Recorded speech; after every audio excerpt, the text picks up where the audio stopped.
Hello नमस्कार दोस्तों, मैं हूं अजय निषाद। हिंदी नाथ यूट्यूब चैनल पर आप सभी का स्वागत है। यदि आप केवीएस पीजीटी की तैयारी हिंदी विषय से कर रहे हैं तो ये वीडियो आपके लिए काफ़ी फायदेमंद होने वाला है, क्योंकि इस वीडियो में हम करने वाले हैं केवीएस पीजीटी सिलेबस के अकॉर्डिंग 100 प्रश्न। जहां पर ज़रूरत होगा वहां पर व्याख्या भी करेंगे। इसके पहले भी हम कई वीडियो कर चुके हैं और काफ़ी कम समय में करेंगे। आइए शुरू करते हैं आज के लिए पहला क्वेश्चन।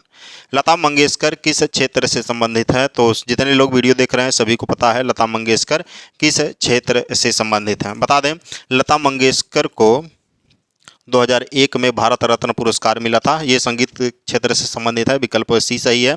और 2000 में इनको क्या मिला था? भारत रत्न पुरस्कार। 1999 में इनको मिला था पद्म विभूषण, ठीक है। और 1993 में इनको film fair life time achievement award भी मिला था। यह पार्श्व गायिका हैं हिंदी की। कौन? लता मंगेशकर। तो विकल्प यहाँ पर सी सही है। मरुभूमि के समाज ने पानी को 3 रूपों में बांटा है, निम्नलिखित में से कौन सा रूप सही नहीं है? मतलब मरुभूमि के जो समाज थे उन्होंने पानी को 3 रूपों में बांटा है, वहाँ के जल को, और इनमें से कौन सा नहीं है? तो बता दें, पालर पानी, पताल पानी और रेजाड़ी पानी के रूप में बांटा है उन्होंने। जो खाड़ी पानी है, खाड़ी पानी नहीं है, विकल्प बी सही है। पालर पानी उसको बोला जाता है जो सीधे बरसात से मिलने वाला पानी होता है, बरसाती पानी, उसको पालर पानी कहा जाता है। पताल पानी मतलब कुओं से जो पानी निकाला जाता था उनको पताल पानी, और जो कुओं में भी नहीं, ऐसा पानी जो भूमि से नीचे चला गया है और कुओं में भी नहीं पाया जाता, यानी कि पताल में भी नहीं पाया जाता है, वैसे पानी को रेजाड़ी पानी कहते हैं। तो इन 3 रूपों में उन्होंने बांटा है। खाड़ी पानी इसका हिस्सा नहीं है। बांग्ला में लिखी एवं हिंदी में अनुदित एकमात्र पुस्तक आलो अंधारी की रचना किसने की? आलो अंधारी के रचनाकार कौन है? पहले भी आ चुका है यह प्रश्न। बेबी हलदार इसके रचयिता हैं। विकल्प बी जो है सही है, बेबी हलदार। इनकी ईसत रूपांतरण इनकी एक रचना है। घोरे फेराक पथ भी इनकी एक और रचना है, इसको याद कर सकते हैं आप। कुंवर नारायण को किस रचना पर साहित्य अकादमी पुरस्कार मिला था? कुंवर नारायण को किस रचना पर साहित्य अकादमी पुरस्कार मिला था? तो बता दें, आत्मजयी, चक्रव्यूह, इन दिनों, कोई दूसरा नहीं। ये जो चारों रचनाएं हैं ये चारों के चारों कुंवर नारायण की रचना है। और कोई दूसरा नहीं, कोई दूसरा नहीं के लिए उनको 1995 में, यानी कुंवर नारायण को 1995 में साहित्य अकादमी पुरस्कार मिला था, ठीक है। तो विकल्प बी यहाँ पर सही है। और इनका जो पहला काव्य संग्रह है उसका नाम है चक्रव्यूह। चक्रव्यूह उनका पहला काव्य संग्रह, और चारों रचनाएं उन्हीं की हैं। किसकी? कुंवर नारायण की। हरिवंश राय बच्चन का जन्म कब हुआ था? हरिवंश राय बच्चन यानी कि अमिताभ बच्चन के पिताजी, और इनका जन्म हुआ था 27 नवंबर 1907 को। 27 नवंबर 1907 को। विकल्प बी सही है, ठीक है। इनके कई रचना है, जैसे आत्म परिचय, मधुशाला, मधुकलश, निशा निमंत्रण, बसेरे से दूर, 10 द्वार से सोपान तक, बसेरे से दूर, ये सब इनकी आत्मकथा 4 है। ये जितना रचना बोले हैं अभी ये सारे के सारे हरिवंश राय बच्चन के हैं, जैसे आत्म परिचय, मधुकलश, निशा निमंत्रण, बसेरे से दूर, 10 द्वार से सोपान तक। नीर का निर्माण फिर इनकी एक रचना है जो आत्मकथा है। किसकी? हरिवंश राय बच्चन की। कुछ होगा अगर मैं बोलूँगा किसकी काव्य पंक्ति है? कुछ होगा अगर मैं बोलूँगा, यह किसकी काव्य पंक्ति है? तो इसके रचयिता जो है रघुवीर सहाय जी हैं। विकल्प बी सही है, रघुवीर सहाय। सीढ़ियों पर धूप में इनकी रचना है। आत्मकथा के विरुद्ध, दिल्ली मेरा परदेश, ये तीनों इनकी रचना है। जिंदगी में जो कुछ है, जो भी है, सहर्ष स्वीकारा है, पंक्ति के रचनाकार कौन? जिंदगी में जो कुछ है, जो भी है, सहर्ष स्वीकारा है, पंक्ति के रचयिता कौन है? तो मुक्तिबोध जी इसके रचयिता हैं। भूरी भूरी खाक धूल इनकी रचना है। किसकी? मुक्तिबोध की, गजानंद माधव मुक्तिबोध। चांद का मुंह टेढ़ा, सतह से उठता आदमी इनकी रचना है। कुछ कविताएं काव्य संग्रह के रचनाकार कौन है? कुछ कविताएं जो है यह शमशेर बहादुर सिंह की रचना है। विकल्प बी यहाँ पर सही है। अगर इनकी कुछ रचनाओं की बात करें तो याद रखिए, कुछ और कविताएं, चुका भी नहीं हूँ मैं, चुका भी नहीं हूँ मैं, इतने पास अपने बात बोलेगी, काल तुझसे होड़ है मेरी, काल तुझसे होड़ है मेरी भी इनकी रचना है। सुकून की तलाश, सुकून की तलाश, टूटी बिखरी हुई, ये सारी इनकी रचना है किसकी? शमशेर बहादुर सिंह की। तो विकल्प बी यहाँ पर सही है। छायावाद का सलाका पुरुष किसे कहा जाता है? छायावाद का सलाका पुरुष निराला को कहा जाता है। सूर्यकांत त्रिपाठी निराला को कहा जाता है। विकल्प बी यहाँ पर सही है। ठीक है, विकल्प बी सही है। इनकी कई रचनाएं हैं किसकी? निराला की, जैसे अनामिका बहुत प्रसिद्ध रचना है, परिमल भी है, कुकुरमुत्ता, सरोज स्मृति, राम की शक्ति पूजा आप सभी सुने होंगे, राम की शक्ति पूजा भी इनकी रचना है, अड़िमा भी है, ठीक है, बेला है, सांध्य गीत है, ठीक है, सरोज स्मृति भी है, बहुत सारी रचनाएं हैं। तो यहाँ पे निराला विकल्प भी सही था। रामचरितमानस में किस रस की प्रधानता है? रामचरितमानस जानते हैं आप, तुलसीदास द्वारा रचित है और यह अवधी भाषा में है। ठीक है, इसमें शांत रस की प्रधानता सबसे अधिक है। किस रस की? शांत रस की। इसको 7 खंडों में बांटा गया है। ठीक है, और इसकी रचना 1500 समथिंग में हुआ था, 16वीं सदी में। गुले नगमा किसकी रचना है? गुले नगमा किसकी रचना है? बता दें, फिराक गोरखपुरी, उत्तर प्रदेश गोरखपुर के रहने वाले थे, इनकी रचना है गुले नगमा। शहीद कहानी किसकी है? शहीद कहानी के रचनाकार उमा शंकर जोशी जी हैं। ठीक है, उमा शंकर जोशी जी हैं और यह एक क्या है? कहानी है। उमा शंकर जोशी की कई रचना है, जैसे अगर लिखें विश्व शांति, ठीक है, गंगोत्री, निशीथ, निशीथ, ठीक है, महाप्रस्थान, ये सब इनकी रचना है। किसकी? उमाशंकर जोशी की। अभिज्ञा भी है एक रचना। भक्तिन महादेवी जी की रचना है। भक्तिन किसकी रचना है? महादेवी जी की रचना है। इसकी विधा क्या है? ये किस विधा पर लिखा गया है बता दें। ये संस्मरणात्मक रेखाचित्र है। विकल्प ए सही है, संस्मरणात्मक रेखाचित्र। महादेवी वर्मा की अगर बात करें तो इनकी कई रचनाएं हैं, जैसे पथ के साथी, स्मृति की रेखाएं, ठीक है, स्मृति चित्र, मेरा परिवार और बहुत सारी हैं। ठीक है, याद कर सकते हैं आप। अतीत के चलचित्र भी इन्हीं का है। अकाल पुरुष गांधी शीर्षक से महात्मा गांधी के जीवन के माध्यम से नए धर्म की अवधारणा को किस साहित्यकार ने साकार किया है? अकाल पुरुष गांधी शीर्षक से महात्मा गांधी के जीवन के माध्यम से नए धर्म की अवधारणा को साहित्यकार ने साकार किया है, तो वो किया है जैनेन्द्र कुमार जी ने।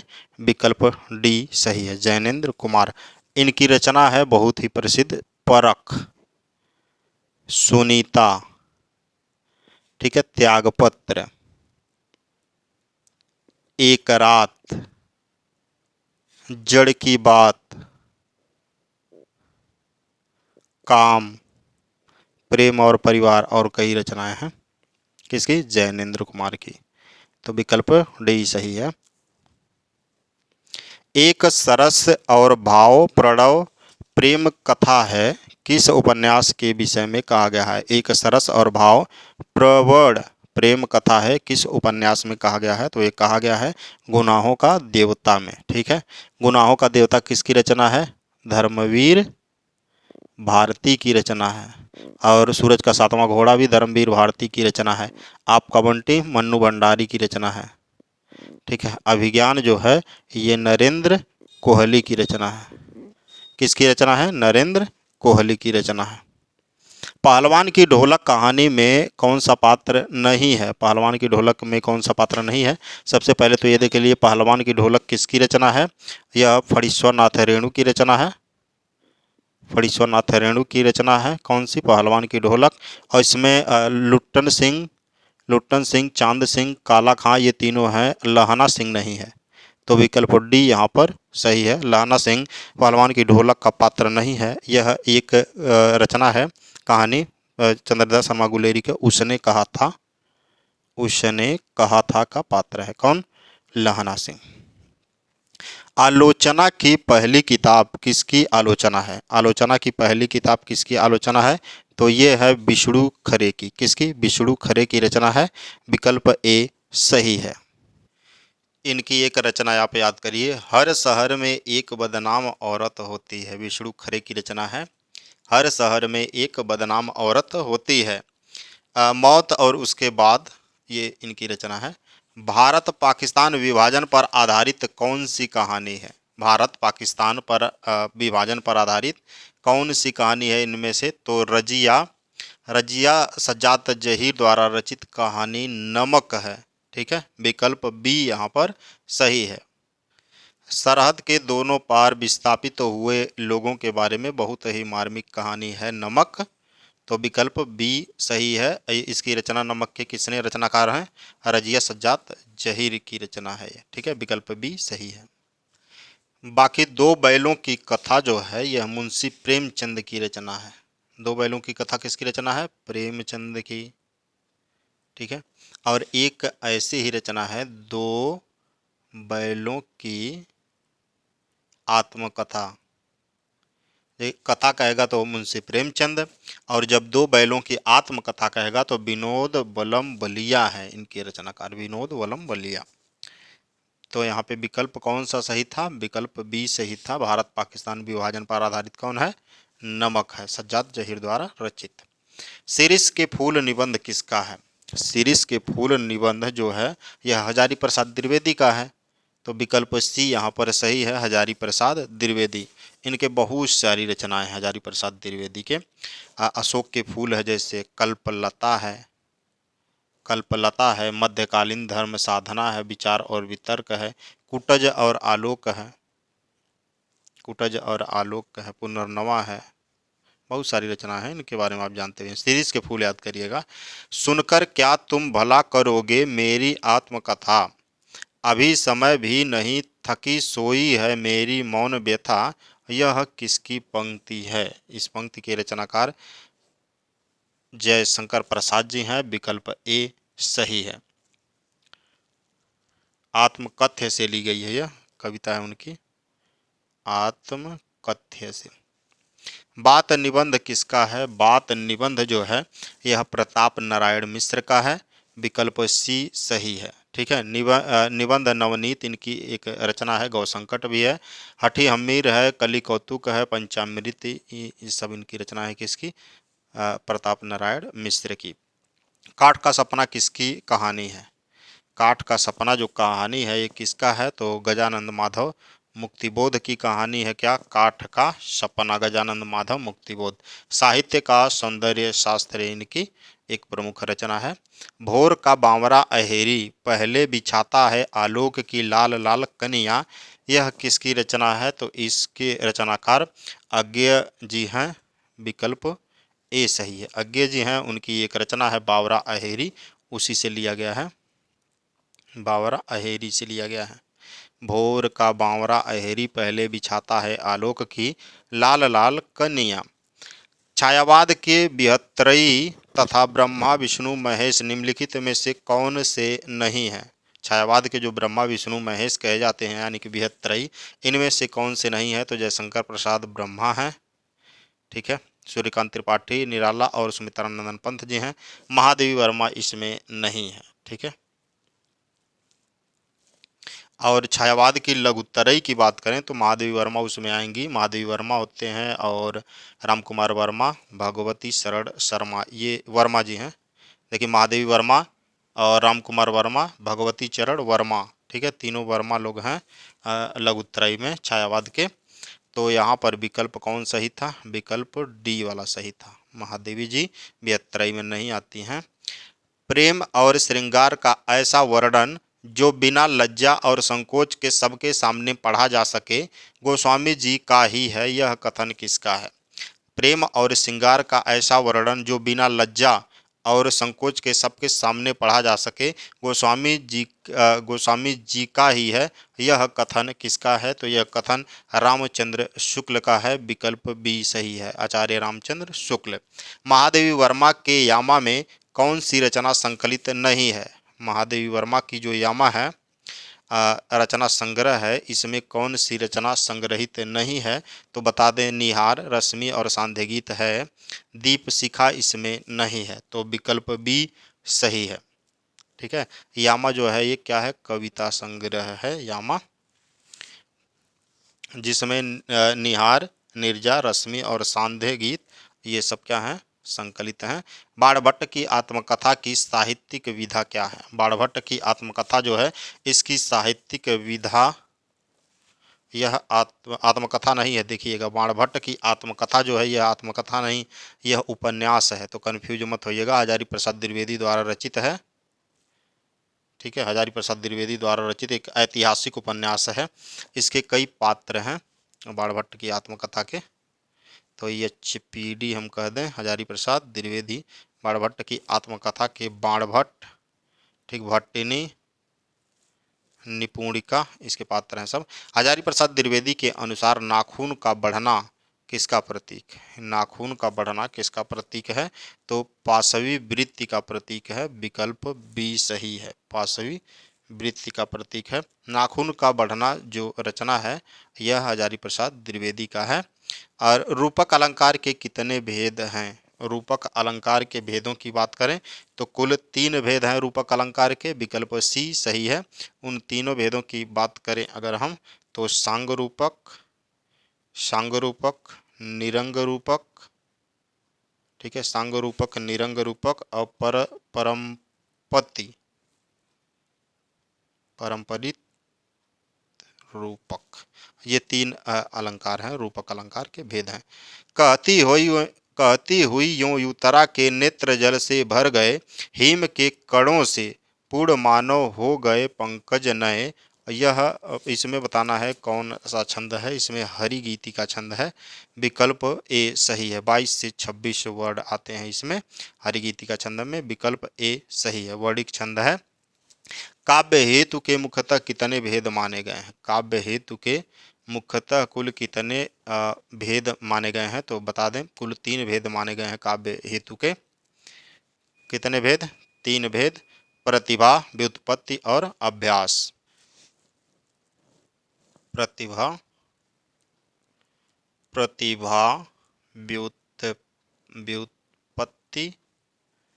प्रतिभा, व्युत्पत्ति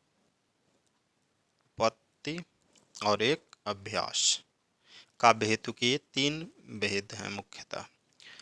निम्न में से भाववाचक संज्ञा कौन सी है? भाववाचक संज्ञा जिस संज्ञा शब्द से किसी गुण, दोष, धर्म आदि का बोध हो उसे भाववाचक संज्ञा कहते हैं। और अमीरी इसमें क्या है? एक भाववाचक संज्ञा है। खटास होता है, मिठास होता है, धर्म, जवानी, मोटापा, मित्रता, ठीक है, ममत्व, ये सब क्या है? भावत्व, ये सब भाववाचक संज्ञा है। ममत्व है, भावत्व नहीं है। प्रयोग के अनुसार सर्वनाम के कितने भेद होते हैं? सर्वनाम के कुल 6 भेद होते हैं। कितने भेद? 6 भेद। पुरुषवाचक सर्वनाम, निजवाचक सर्वनाम, ठीक है, निजवाचक सर्वनाम, और उसके बाद अनिश्चयवाचक, अनिश्चय पे भी चले गए, प्रश्नवाचक, ठीक है, संबंधवाचक, निश्चय और अनिश्चय। 6 सर्वनाम के भेद होते हैं। रामू गरीब लड़का है, पंक्ति विशेषण है। रामू गरीब लड़का है, पंक्ति में विशेषण कौन सा होगा? तो गरीब लड़का उसका गुण है, अच्छा, बुरा, गरीब, ये सब क्या है? गुणवाचक विशेषण है इसमें। विकल्प बी सही है। यहाँ पर सुमेलित करना है।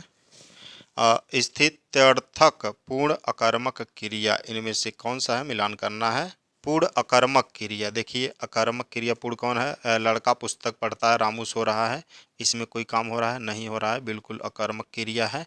तो ये पूर्ण अकर्मक क्रिया के साथ मिलन हो गया इसका। गत्यर्थक पूर्ण अकर्मक क्रिया, गत्यर्थक पूर्ण अकर्मक क्रिया, इसमें से कौन है? लड़का तालाब में तैरता है, लड़का तालाब में तैरता है, गति गत्यर्थक है, ठीक है।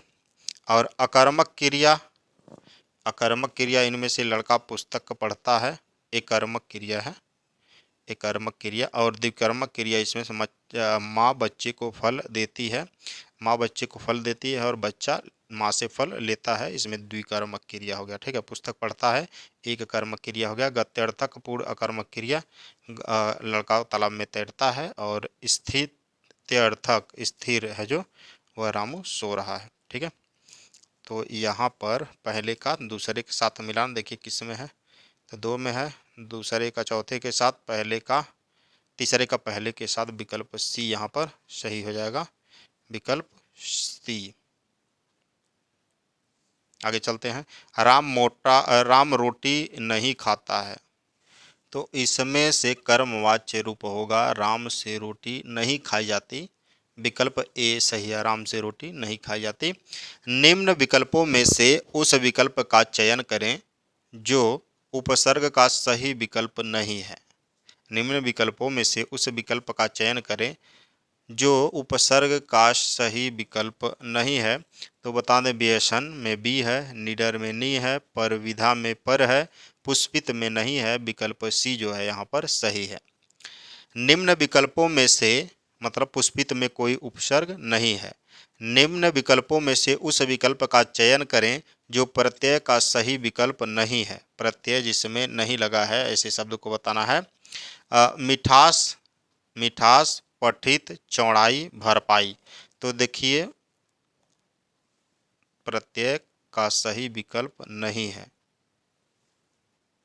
देखिए इसमें मिठास में आस उपसर्ग है, आस प्रत्यय है, पठित में इत प्रत्यय है, छोटी इत, चौड़ाई में आई प्रत्यय है, भरपाई में जो है भर उपसर्ग लगा है, प्रत्यय नहीं है इसमें, तो विकल्प डी जो है सही है। ठीक है, प्रत्यय की बात नहीं हो रही यहाँ पे, भर जो है उपसर्ग है। ठीक है, भर उपसर्ग है, इसीलिए यहाँ पर विकल्प डी सही है।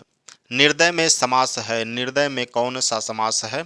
बता दें, निर्दय में बहुव्रीहि समास है, विकल्प ए सही है। जिस समस्त पद का कोई पद प्रधान नहीं होता, दो लोग मिलकर किसी तीसरे का अर्थ का बोध कराएं, उन्हें बहुव्रीहि समास कहते हैं। जैसे नीलकंठ हो गया, दशानन हो गया, लंबोदर हो गया, ये सब है। तरणी, तरणी शब्द युग्म का सही अर्थ क्या है? तरणी और तरणी का सही अर्थ होता है तरणी, इस तरणी का मतलब हो गया नाव। ठीक है, इस तरणी का मतलब नाव, और इस तरणी का मतलब सूर्य, यानी कि विकल्प ए यहाँ पर सही है। ठीक है, नाव और सूर्य, विकल्प ए सही है। यहाँ पर भी मिलान करना है। और पौष एक तद्भव है और दूसरा एक तत्सम है, एक तरफ दूसरे तरफ तद्भव है, इनका सही मिलान करना है। पौष का क्या होगा? पौष तत्सम होता है पूष का। ठीक है, श्रृंग, श्रृंग होता है सिंह का। ठीक है, और वायु, वायु का होगा बयार, क्या तद्भव, और परशु का होगा फरसा। ठीक है, तो पहले का चौथे के साथ कहाँ पे है? दो विकल्प में है, और उसके बाद 1 2 3 विकल्प डी वाला सही है यहाँ पर।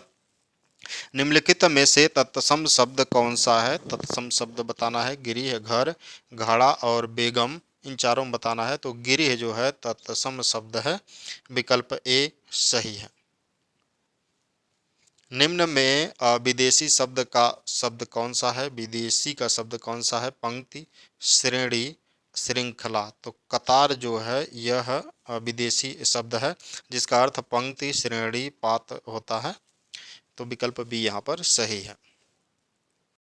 कतार जो है, कतार फ्रांसीसी भाषा का शब्द है, फ्रांसीसी भाषा का शब्द है कतार, और बाकी हिंदी के शब्द हैं।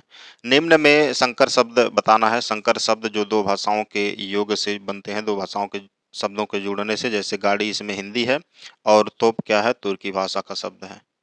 ठीक है, तो दोनों से मिलकर बना है तोप गाड़ी, और यह एक संकर शब्द है। जिन शब्द के खंड सार्थक न हो उनको क्या कहेंगे? उनको रूढ़ शब्द कहेंगे। योग रूढ़ को तोड़ने के बाद एक शब्द का अर्थ निकल सार्थक होता है, दूसरे का निरर्थक होता है। यौगिक को तोड़ेंगे तो दोनों शब्द सार्थक अर्थ देंगे। पुस्तकालय शब्द है, पुस्तकालय एक कैसा शब्द है? पुस्तक धन आलय, यह एक यौगिक शब्द है, विकल्प बी सही है। निम्न में से योगरूढ़ शब्द बताना है। योगरूढ़ शब्द कौन सा है? बता दें, लंबोदर जो है योगरूढ़ शब्द है, दो शब्दों से मिलकर तो बनेगा, और इसका अर्थ जो होता है वो तीसरे को इंगित करता है, भिन्न होता है इन दोनों से। या कह सकते हैं आप बहुव्रीहि समास का उदाहरण जो है वो योगरूढ़ में आएगा। निम्न में से रूढ़ शब्द नहीं है। रूढ़ शब्द कौन सा नहीं है? कमल, पीपल, नमक और पंकज। पंकज जो है यह युग रूढ़ शब्द नहीं है, यह योग रूढ़ शब्द है। ठीक है, पंक मतलब कचड़ा होता है और कीचड़, और ज पंकज, पंक मतलब कीचड़, और ज मतलब उसमें उत्पन्न होने वाला। निम्नलिखित यानी पंकज मतलब कीचड़ में उत्पन्न होने वाला कमल। निम्नलिखित शब्दों में किस एक का लिंग परिवर्तन हिंदी भाषा में प्रचलित नहीं है? चाचा का चाची, बहन का भाई, भैंस का भैंसा होता है और कोयल का लिंग परिवर्तन उपलब्ध नहीं है, प्रचलित नहीं है। कोयल को कोयल ही बोला जाता है। लड़के ने रमेश को मारा, इसमें लड़के क्या है? लड़के एक वचन है, द्विवचन, बहुवचन या दोनों है? तो लड़के जो है यह एक वचन है, विकल्प ए सही है। बहुवचन इसका होता लड़कों ने। अगर बहुवचन यहाँ होता तो होता लड़कों ने रमेश को मारा। तो यहाँ पे है लड़के ने रमेश को मारा, यानी कि एक लड़के ने, एक वचन प्रयोग हो रहा है यहाँ पे। विकल्प ए सही है। कविता का मर्म में कौन सी विभक्ति है? कविता का मर्म, देखिए का कहाँ पे आता है? का, की, के, नानी, ने जो आता है यह संबंध कारक में आता है। ठीक है, संबंध कारक में आता है। और संबंध कारक कैसा होता है? यह षष्ठी विभक्ति होता है संबंध में। विकल्प ए सही होगा, काकी के नानी ने। सफरी पर्याय है। सफरी किसे बोला जाता है? बता दें, मछली का पर्याय जो है वह सफरी है। तो विकल्प बी सही है। मीन भी होता है, झख भी होता है, झस भी होता है, जलम जीवित होता है, मत्स्य होता है, मकर भी होता है। मछली का पर्याय। निम्न में से क्षणिक शब्द का विलोम क्या है? क्षणिक मतलब बहुत थोड़े समय के लिए। क्षणिक का क्या होगा? शाश्वत होगा। ठीक है, यानी कि हमेशा के लिए। अधम का क्या होगा? उत्तम होगा। और निषेध का क्या होगा? विधि होगा। शोक का क्या होगा? हर्ष होगा। ठीक है, विलोम। निम्न में से, तो विकल्प डी सही है यहाँ पे। निम्न में से एक का अर्थ आपत्ति है। आपत्ति एक का अर्थ है, उसका क्या मतलब है? ऐतराज, विपत्ति, विघ्न, संकट। यहाँ पे ऐतराज मतलब क्या हुआ? हमको ऐतराज है, यानी कि आपत्ति है। निम्नलिखित में से कौन सा शब्द अनेकार्थी नहीं है? अनेकार्थी शब्द कौन सा नहीं है? मान, आयु, अंक और पत्र। मान, आयु, अंक व पत्र। आयु जो है इसमें अनेकार्थी शब्द नहीं है आयु। विकल्प बी सही है। निम्नलिखित में से कौन सा युग्म शब्द शुद्ध है? शुद्ध है यहाँ पर कौन सा युग्म? आना का जाना होगा, ये तो सही लग रहा है। बहुत जोर से, थोड़ा बहुत होना चाहिए, फिर से, फिर गया, हम, तुम होना चाहिए, तुम्हारे नहीं होना चाहिए। विकल्प ये सही है। आना जाना जो शब्द युग्म है सही है। बिंबवाद के प्रवर्तक का श्रेय किसको दिया गया है? बिंबवाद के प्रवर्तक का श्रेय किसको दिया गया है? तो वो है टी.ई. ह्यूम। टी.ई. ह्यूम जी हैं। विकल्प ए सही है, टी.ई. ह्यूम। ठीक, और ये जो एजरा पाउंड है ना, इनको बिंबवाद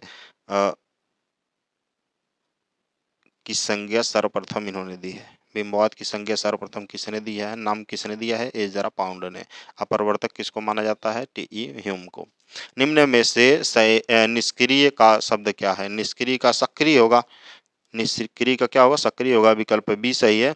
उत्पत्ति का क्या होगा? विनाश होगा। गतिशील का क्या होगा? गतिशील का गतिहीन होगा। यहाँ पे गतिहीन का गतिशील हो जाएगा। तो विकल्प यहाँ पे बी सही है। निष्क्रिय का विलोम सक्रिय होगा। अपने सामान्य के साथ वह चला गया, वाक्य में अव्यय पद बताइए। अपने सामान्य के साथ वह चला गया, यहाँ पे अव्यय पद बताना है। तो जो चला गया क्रिया, अपने सामान्य के साथ और के साथ चला गया, के साथ जो होगा यहाँ पर अव्यय पद होगा। ठीक है, विकल्प बी सही है।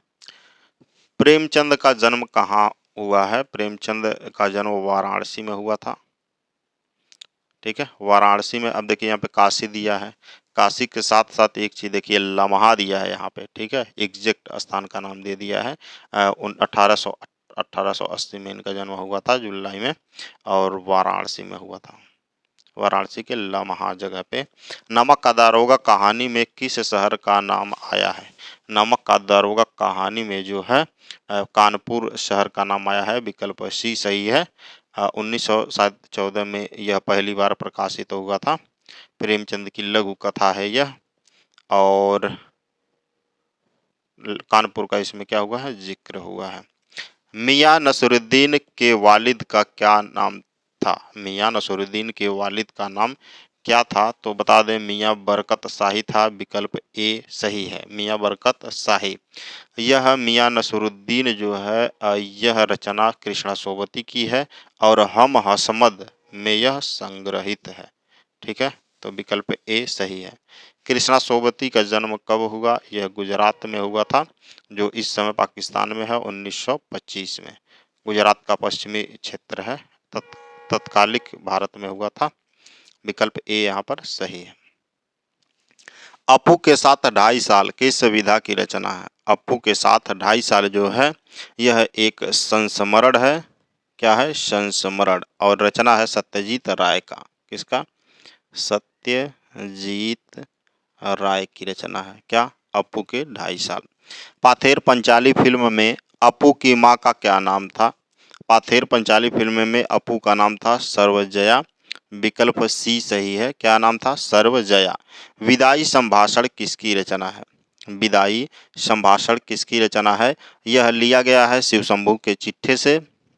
ठीक है, उसी का हिस्सा एक शिव शंभू के चिट्ठे से लिया गया है और यह रचना है बाल मुकुंद गुप्त की। विकल्प बी सही है। शिव शंभू के चिट्ठे लॉर्ड कर्जन के बारे में काला चिट्ठा है।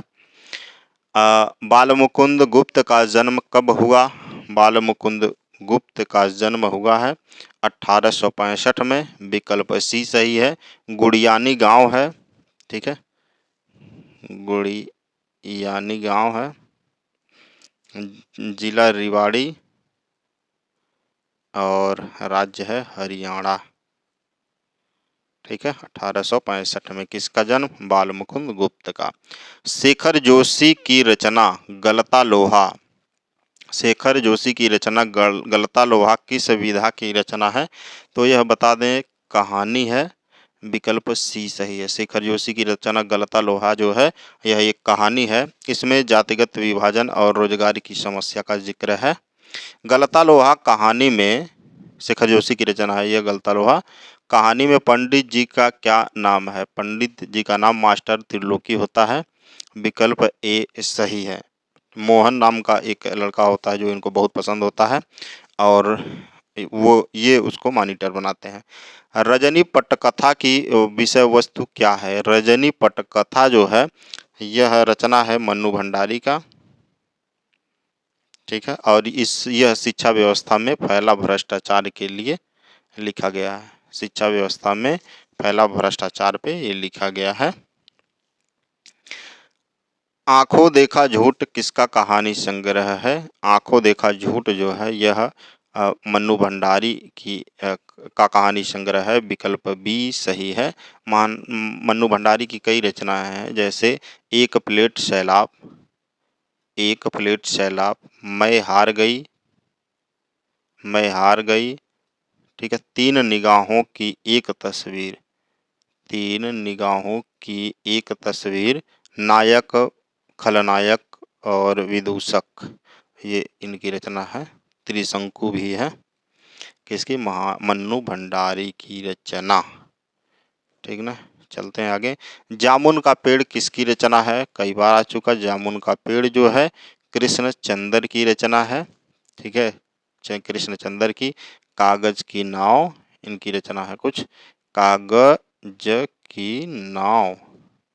ठीक है, 52 पत्ते, 52 पत्ते, एक गधे की आत्मकथा, एक गधे की आत्मकथा इनकी रचना है।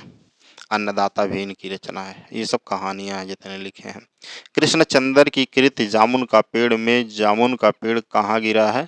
ये सेक्रेटेरिएट के लॉन में गिरा हुआ है। विकल्प सी सही है। भारत माता जवाहरलाल नेहरू की किस कृति का अंश है? भारत माता जवाहरलाल नेहरू की हिंदुस्तान की कहानी रचना, हिंदुस्तान की कहानी के 5वें अध्याय में लिखित है। भारत माता जवाहरलाल नेहरू की रचना है हिंदुस्तान की कहानी।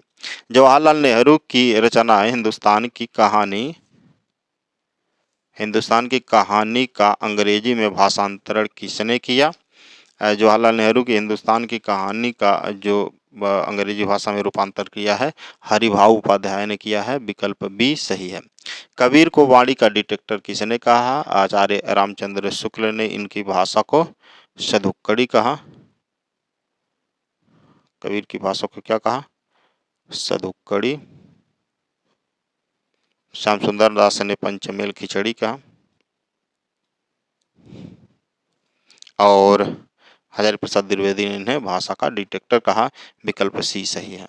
मीरा का जन्म स्थान कहाँ है? मीरा का जन्म जो है, देखिए कई किताबों में मिलेगा आपको 1516 में, ठीक है, और 1498 मिलेगा एनसीईआरटी में, ठीक है। आप एनसीईआरटी वाले को फॉलो करिएगा। मीरा का जन्म 1498 में हुआ है, कई किताबों में 1516 भी मिलेगा आपको। अगर 1498 नहीं देता है तब इसको लगा सकते हैं आप, देखिएगा इसके इर्द गिर्द तो नहीं है। 1498 न देकर हो सकता है 1516 दे दे, तो आप उसको प्रीफर कर सकते हैं जब ये न दे तब। लेकिन अगर दे रहा है 1498 तो 1498 को टिक करिएगा और यही सही है एनसीईआरटी के अनुसार। मीरा का जन्म स्थान कहाँ है? तो मारवाड़ है। मारवाड़ का गांव होता है कुड़की। पिता का नाम रतन सेन, पति भोजराज, गुरु का नाम रैदास। भक्ति जो होती है इनकी माधुर्य होती है, ये कृष्ण को पति के रूप में देखते हैं। मृत्यु इनकी रणछोड़ मंदिर में हुई थी 1546 में। किसकी? मीराबाई की। अंशुवन जल सिंच सिंच प्रेम लियो बोयो। अंशुवन जल सिंची सिंची प्रेम ली बोयो। उपर्युक्त पंक्तियां किसकी हैं? यह उपर्युक्त पंक्तियां जो हैं यह मीराबाई की हैं। विकल्प बी सही है, मीराबाई।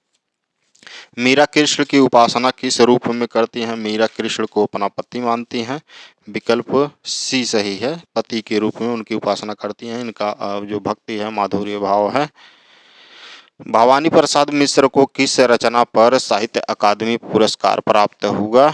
तो देखिए इदम न मम, सन्नाटा, सतपुड़ा के जंगल, बुनी हुई रस्सी, ये चारों रचनाएं जो हैं ये भवानी प्रसाद मिश्र की हैं और उनको बुनी हुई रस्सी के लिए 1972 में, ठीक है, साहित्य अकादमी पुरस्कार मिला।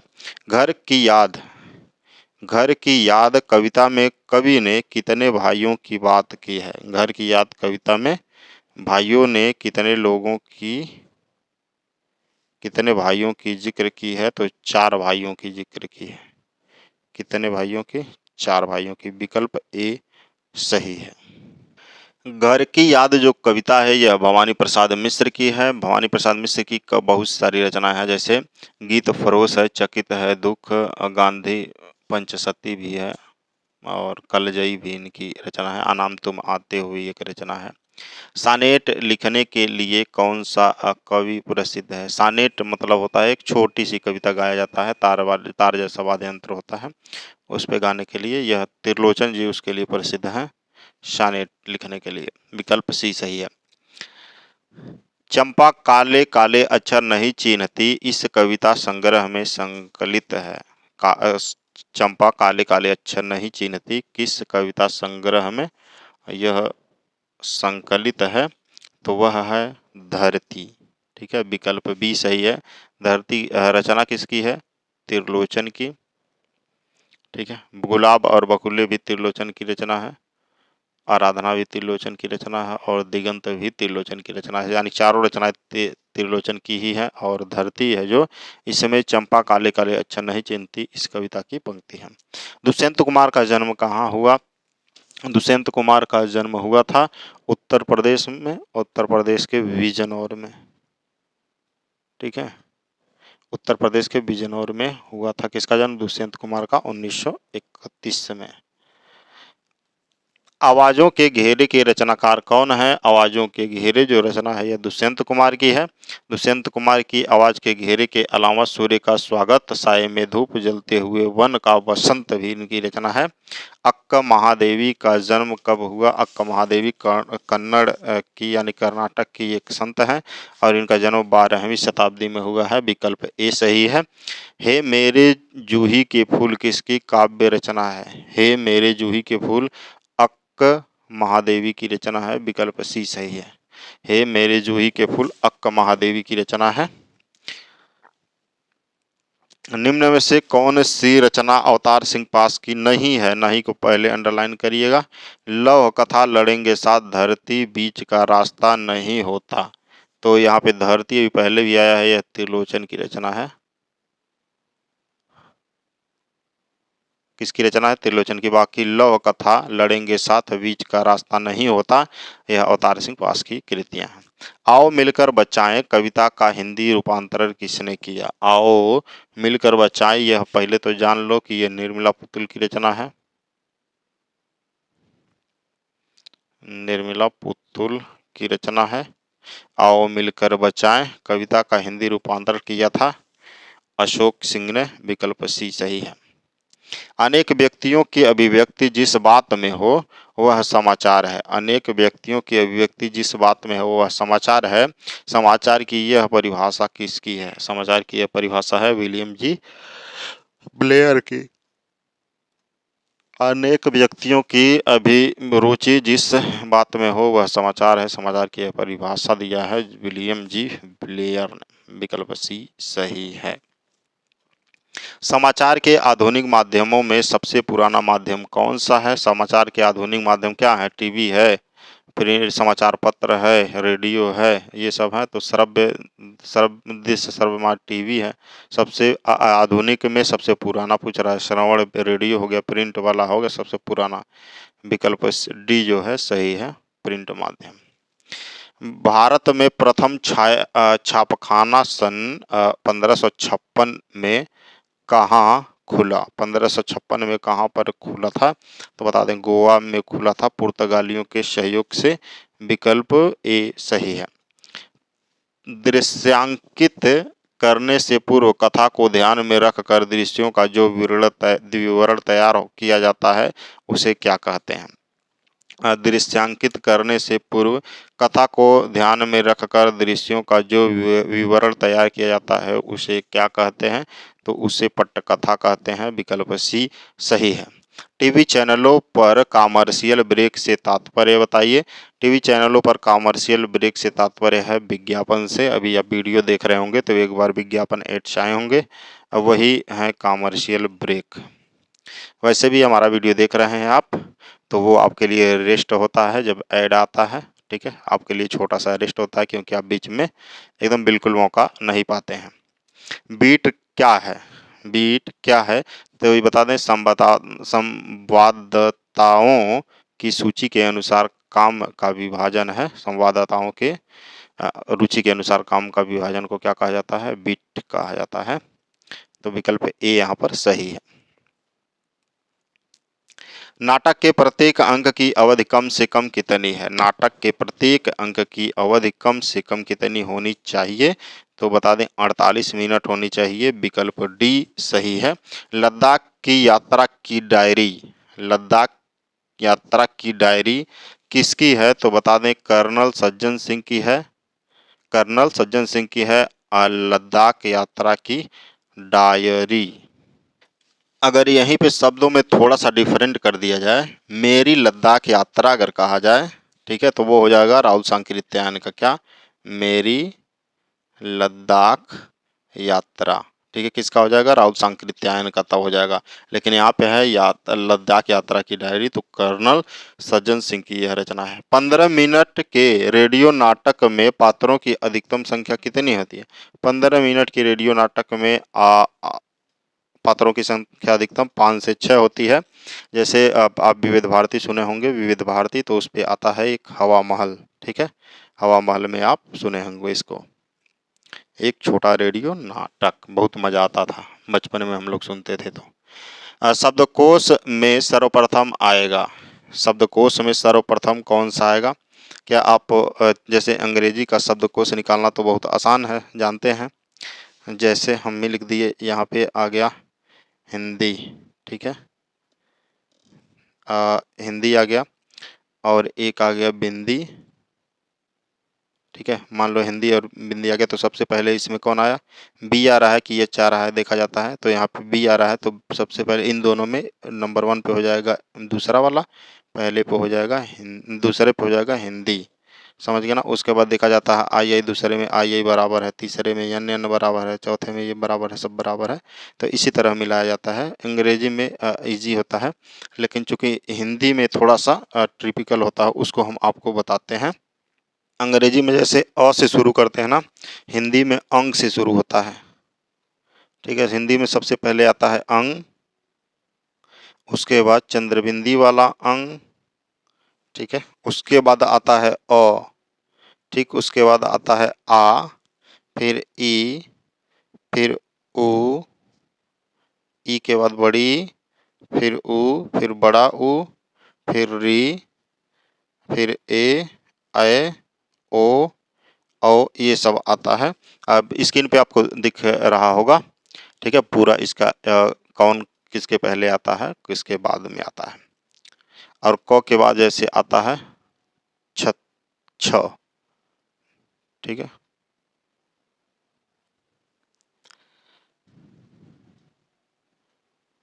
और शब्दकोश में सर्वप्रथम तो कौन आ जाएगा, अंग आएगा।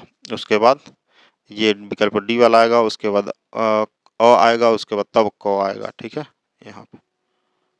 यहाँ पे विकल्प ए सही होगा। रेडियो नाटक की विशेषता नहीं है, रेडियो नाटक की विशेषता इनमें से कौन सी नहीं होगी, बताइए आप। कहानी सिर्फ घटना प्रधान न हो, अवधि ज़्यादा न हो, पात्रों की संख्या सीमित हो, या दृश्य माध्यम में होता हो। अरे भाई, रेडियो नाटक दृश्य माध्यम में क्यों होगा? तो विकल्प यहाँ पे डी जो है वह सही नहीं है। रेडियो नाटक की विशेषता नहीं है, दृश्य माध्यम ये टीवी का है, ठीक है, रेडियो का नहीं है, दूरदर्शन का है। तो यहाँ पे विकल्प डी सही है। ये रहे आज के 100 प्रश्न जो बिल्कुल पाठ्यक्रम पे आधारित है, KVS से PGT के। यदि वीडियो पसंद आया है तो आप सब्सक्राइब जरूर करिए और अपने दोस्तों के पास शेयर करिए, यही हमारा उत्साहवर्धक होता है। आप सब्सक्राइब कर लें यदि वीडियो आपको पसंद आया है तो, यदि नहीं पसंद आया है तो कोई बात नहीं, ठीक है। Thank you for listening and God bless you all.